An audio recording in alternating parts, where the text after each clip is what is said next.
வணக்கம்.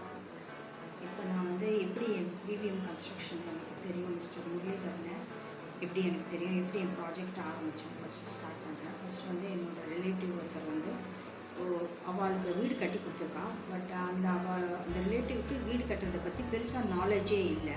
பட் இவர் ரொம்ப நல்லா பார்த்து கட்டி கொடுத்துருக்காருன்னு சொன்னான். ஸோ என்னோடய ஐடியாவும் அந்த மாதிரி தான் இருந்தது. ஆக்சுவலாக என்னோடய பிளேஸ் நான் இப்போ இருக்கிற இடத்தோட டிஸ்டன்ஸ் கொஞ்சம் தள்ளி, என்னால் அடிக்கடி வர முடியாது. ப்ளஸ் எனக்கு ரொம்ப ஜென்யூனான ஒரு பர்சன் அங்கே இருந்து அதை பார்த்துக்கணும்.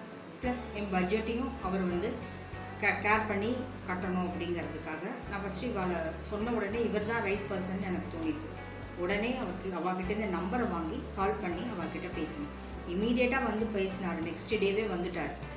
எப்படி என்ன உங்களுக்கு என்ன ஐடியா எல்லாம் கேட்டுண்டு அதுக்கேற்ற மாதிரி சில சேஞ்சஸ் எல்லாம் வந்தது எங்கள் பிளானில். அவர் பெஸ்ட்டு என்ன பிளானோ அதை எங்களுக்கு சஜஸ்ட் பண்ணி அதை நாங்கள் அப்ரூவ் பண்ணிவிட்டு ஆரம்பித்த அன்னிலேருந்து கரெக்டாக பட்ஜெட்லேயே தான் போயிட்டு இருந்தது. எங்களுக்கு தான் கொஞ்சம் பட்ஜெட் லேக் ஆகும்போது கொஞ்சம் அவர் டைம் ஸ்பேனை இன்க்ரீஸ் பண்ணார். மற்றபடி அது கரெக்டாக ஆல்மோஸ்ட் 1 month கேப்பில் எங்களுக்கு எல்லாமே முடிஞ்சிருது. ஃபுல்லாக 10 monthsக்குள்ளே முடிஞ்சிருது எல்லாமே. It had come out well. ரொம்பவே சூப்பராக இருந்தது. மெயினாக என்ன நினச்சேன்னாக்கா, நான் காஸ்ட் கண்ட்ரோல் பண்ணணும்னு நினச்சி என்னோடய ஸ்டேர் கேஸ்க்கு அயன் கைப்பிடி போடலாம் அப்படின்னு நினச்சிட்டு இருந்தேன். அப்புறம் அவர் தான் சஜஸ்ட் பண்ணார், அது வேண்டாம், அது மெயின்டெனன்ஸும் ஜாஸ்தி, நீங்கள் ரெண்டுக்கு விடுறதுனால அது நீங்கள் மெயின்டெனன்ஸே இல்லாமல் உங்களுக்கு நன்னா வரணும் அப்படிங்கிறதுக்காக இந்த மாதிரி சின்ன விஷயங்கள்லாம் சஜஸ்ட் பண்ணி நன்னாவே எங்களுக்கு கட்டி முடிச்சு கொடுத்துட்டார்.